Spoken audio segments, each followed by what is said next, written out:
Alright, so before watching this video, you should first watch my review on the first game. With that out of the way, let's get to the review. Mana Khemia 2, Fall of Alchemy was developed by Gus Co. Ltd. And was published by NAS America in the US. Okay, so while I was playing the first game, I would go online from time to time when I'd get stuck while trying to find certain materials. While online, I kept on coming across forums where fans would talk about the second game being easier than the first. This small detail I would read about from fans had me interested in seeing if the second game really is easier, and what had been changed that would make it that way. So, is Mana Khemia 2 worth playing? So after so many years of being the best and most well-known school for alchemy, Al Ravis and its floating landmass fall to the lower world due to the dwindling magical power that is vanishing along with the mana in the world. With the school no longer floating, the teachers had to get adjusted to their new situation, eventually having to open up new classes for non-magical students like law. Most of these decisions being made by the new principal, Mr. Zeppel. Because Marta is such a financial supporter of the school, Mr. Zeppel makes her the school chairman. As the years go by, Marta decides that she wants to remove the alchemy classes since they cost so much and there are few magical students since mana continued to be disappearing from the world. Worried about the reputation and history of the school's connection to alchemy, Mr. Zeppel seeks out help from his new vice principal, Flay. So yeah, Mr. Zeppel is still just as spineless as he was in the last game, especially for school president, while Flaya is still just as awesome and great as he was before. And with the help of Tony, yes, that Tony, they decide to secretly continue teaching alchemy to the students. That is simply the setup for the school's current condition.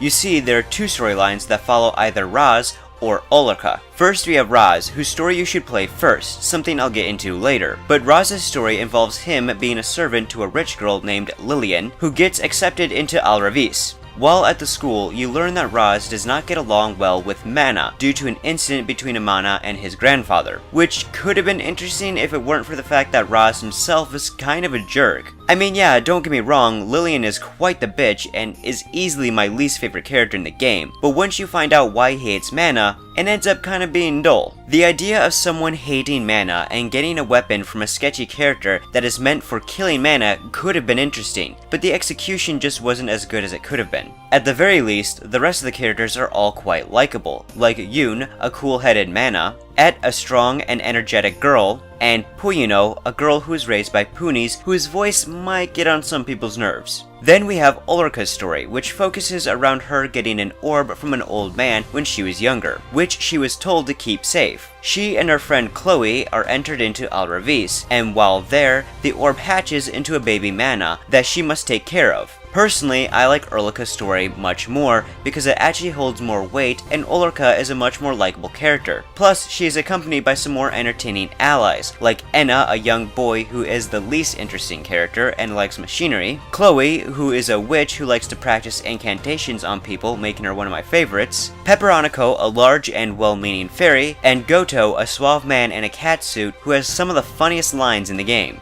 The story isn't bad, however I can't say I really like it as much. First off, the game throws way too much at you all at once. I mean, they could have made the idea of the school losing alchemy classes far more interesting by having Mr. Zeppel, or Flay because I like him more, choose a select few students who they would then teach alchemy to while those students investigate the disappearance of Mana. There still could have been some of those more wacky and fun moments because, well, it's Flay, after all. He instigates all the trouble in this game, which is quite great. My biggest problem with the story is that the characters were very rarely involved more in keeping the alchemy classes or figuring out why the mana are disappearing. With that being said though, there are still some fun moments and some likable characters here. Once again, Mana Khemia 2 Fall of Alchemy is a turn-based RPG. The game progresses just the same as before, with it being divided up into chapters and chapters being divided up into weeks. So let's go over the things that are similar that don't involve combat. Well, not yet anyway. Alright, so classes return, and they're there to teach you how the game works. You will get graded on classes, with each grade giving you a certain amount of stars that you will need in order to pass that chapter. And if you don't get enough stars right away, you have to do more classes and miss out on free time. Navigating through the school is done through a menu again, and you go to the student affairs to pick up classes and jobs. And don't forget to visit all those shops in each chapter to get all those recipes, including the secret shop in the library, who will even sell you some stat boosting items for a hell of a lot of AP. Then there's free time where you can do jobs, like ones where you have to make items or ones where you kill monsters. Oh, and one big warning here, if you take up the job Bounty Head number 002, there's a glitch that can happen that will freeze the game, so you might want to just skip this one. You can also do character quests by talking to a board in your workshop. However, I wouldn't say these quests are as great as they don't unlock character endings this time. Instead, you do that in the last chapter of either story.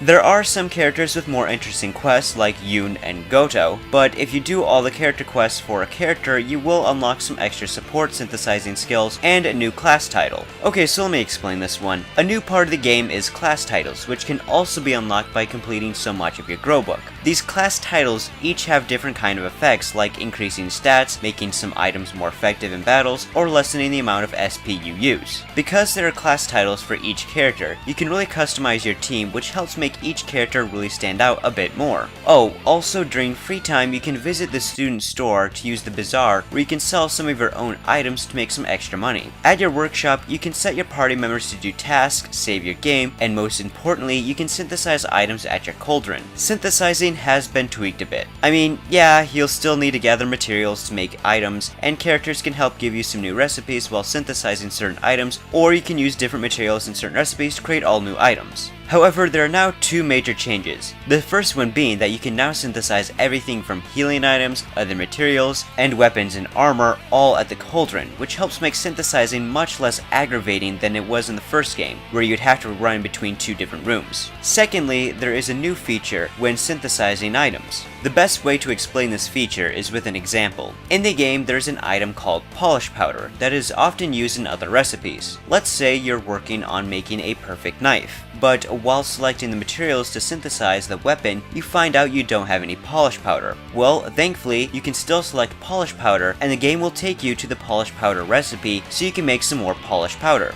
Once you've done that, it takes you back to the perfect knife recipe so you can continue on where you'd left off. Now yes, this works best when you have some materials to make other items, but aside from that, this is a super convenient feature that cuts back so much time spent on synthesizing in the last game. It allows you to make items right then and there so you can remain focused on a current recipe you're working on, and it only gets confusing once you have items within items within items. So yeah, needless to say, I really like this feature and helps make mass production much more helpful as well. Not only that, but character supports for synthesizing is actually way more helpful. Well, at least when it comes to certain 4 characters in particular. These characters being Yoon, Lillian, N, and Pepperonico. The reason they're so helpful is because they can boost the ether levels of materials of a certain element. See, when synthesizing items, the rotating ring returns so you can adjust the ether level again, which is actually important this time around. Not only does that rotating ring return, but so does the grow book. This time, however, the grow book isn't linear. No matter what you do, if you make an item that's in a character's grow book, then you get access to some of the skills that that item unlocks. However, if you want access to all the skills that item unlocks, you have to get the item's ether level up to 100. Which yes, sounds pretty intimidating at first, but as long as you focus only on using materials of one element at a time, and you support characters that boost that element, then reaching 100 won't be too difficult.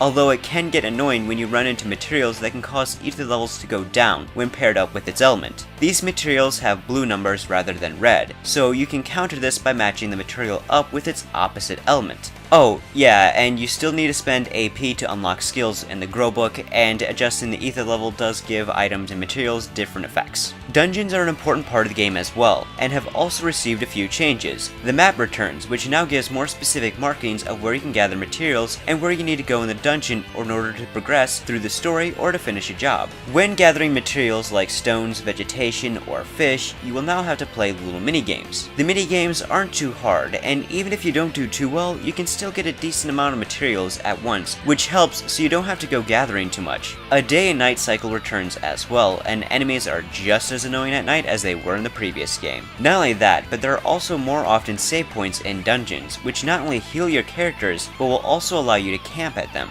This is so helpful, since now you can skip night sections if you need to. Plus, there are certain dungeons that have different layouts between night and day, which is pretty cool. Monster blobs make a return, and this time you're going to have to walk into them. Once you walk into a monster blob, a button prompt will pop up, and all you have to do is hit the right button in time to either start a battle if they're red, or kill the blob completely if they're blue. Not hitting the button in time or hitting the wrong button will still start a fight, but the monsters will have the first move. Battles are turn-based, with orbs in a circle indicating the order of turns, and I hate this. Okay, I don't have a problem with the orbs, but why aren't they in a straight line? The circle of orbs is a bit confusing at first. Sure, I got used to it, but it's still a weird change. You still have up to 3 active characters who can attack, use items, or perform skills, while inactive characters can once again act as offensive and defensive supports. During battles, you're going to want to use your team effectively since random encounters can still be difficult. This might sound strange, but most of the time in battles, you're going to be trying to build up your Unite gauge, which is that inner wing looking thing at the top of the screen.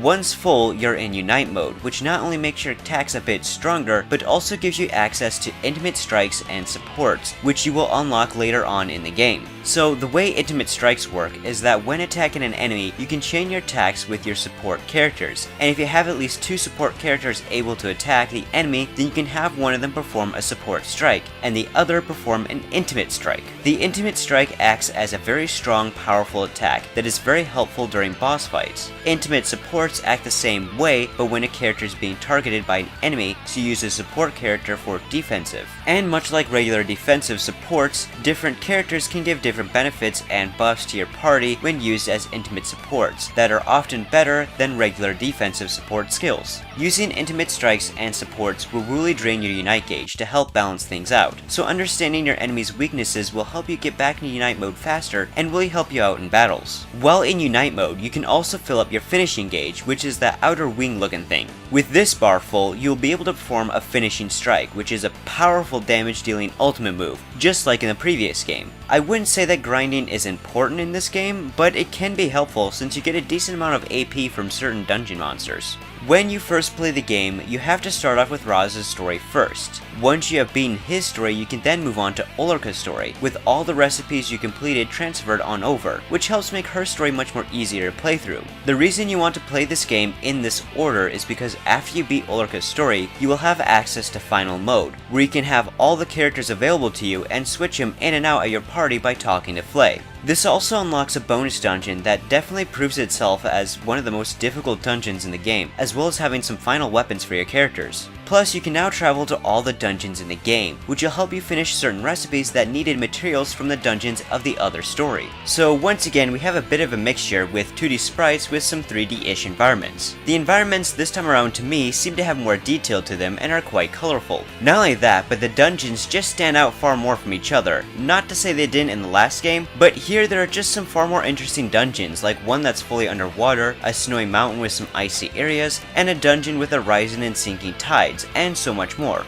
The overworld sprites are still good with some decent detail to them, but the battle sprites are far more impressive. Battle sprites are not only more detailed, but also have some nice fluid animation to them that help maintain the flashy combat. Intimate strikes in particular are quite a marvel to watch. There is also voice acting, and for the most part, it's not bad. Even the voice actor for Tony seems to have improved a bit. Most of the voice actors have experience in dubbing anime, and there are a few voice actors who returned from the previous game, voicing new characters and old. Particularly Flay, since I loved his voice actor's performance in the last game. At times, the frames will drop and slow down. That doesn't happen too often, but it can hurt the pacing of battles. The music is still pretty good and has a similar feel to the previous game. There are some great atmospheric pieces, great battle themes, and some nice upbeat themes as well. I just wouldn't say there are too many memorable tracks, but the music is still quite good. So, would I recommend Mana Khemia 2 Fall of Alchemy? Yes, I would if the game interests you. I will admit that I am a bit disappointed with the story, as I feel like they didn't take advantage of some really great concepts, but there are still some entertaining moments and characters that help make the story at least enjoyable, which for me is all a good story really needs when it comes to video games. The gameplay, however, is the shining feature. Some of the changes really help improve certain mechanics, like synthesizing being more streamlined and less tedious, combat still being strategic and characters focused with intimate strikes and supports, adding an all-new way of using the Unite mode, and hey, this time there are so many more useful materials all throughout the game, and are much less frustrating to gather.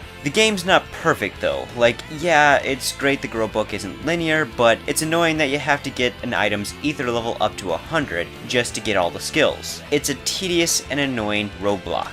Oh, and don't forget about the job that can cause a glitch that will freeze your game, as well as some slowdown and frame drops from time to time. So yeah, I found this to be a great sequel when it comes to its gameplay, and if you enjoyed the previous game's gameplay, then you'll definitely enjoy this game. However, is this a game that could interest people who aren't fans of the original game? Well, if you're a fan of RPGs, then I think you could find enjoyment in the game as it has a much less steep learning curve. But the learning curve is still kinda high. I do think the game could get some people into the series since the synthesizing is less complicated or frustrating. With that being said though, I could see some people not being interested since the gameplay is so much more better than the original and only played this game. I will say that this game is easier than the first. That doesn't mean the game itself is easy, as it's still challenging, just not as challenging. Again, if you're a fan of RPGs and are open to the idea of a game having an emphasis on synthesizing, then this game is worth giving a try. While I like the story of the previous game more, Mana Khemia is still an enjoyable experience for an RPG fan like myself. Even though there are only 2 games in the series, it's a unique little RPG series that I find to be some rather underrated gems for the PlayStation 2. It's gems like these that I look forward to playing on the PlayStation 2, and see just how many more there are in the system's library. Well, thank you for watching, and I hope you enjoyed this review and found it to be rather informative. If you'd like to see more reviews, please check out my channel. And please don't forget to subscribe. And if there are any other PS2 games you'd like to see me review in the future, please leave a suggestion down below. Well, I'm MCB the PS2 Gamer, and I'll see you guys next time.